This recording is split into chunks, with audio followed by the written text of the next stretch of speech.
যুক্তরাষ্ট্রে বাংলাদেশি শিক্ষার্থী জামিল আহমেদ লিমন হত্যাকাণ্ডে জামালপুরে পরিবারের শোকের মাতম। স্বজনরা জানান ১৭ এপ্রিল থেকে নিখোঁজ ছিলেন লিমন। তার লাশের খন্ডাংশ উদ্ধারের খবরে কান্নায় ভেঙে পড়েন স্বজনরা। খুলনা বিশ্ববিদ্যালয় থেকে স্নাতক ও স্নাতকোত্তর শেষ করে ১ বছর আগে উচ্চশিক্ষার জন্য যুক্তরাষ্ট্রের ফ্লোরিডায় গিয়েছিলেন লিমন।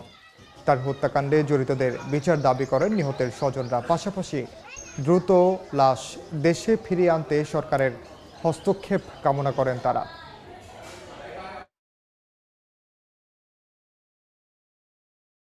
তার মৃত্যুতে আমরা অনেক শোকাহত। তার সরকারের কাছে এবং বহির্বিশ্বের সরকারের কাছে একটাই আবেদন, তাকে যে করছে তার সর্বোচ্চ শাস্তি। আমরা চাই যে আমাদের এলাকার যেটা সম্পদ আমরা হারাই ফেললাম, যাতে যেন এই ধরনের আর অকারেন্স না ঘটে।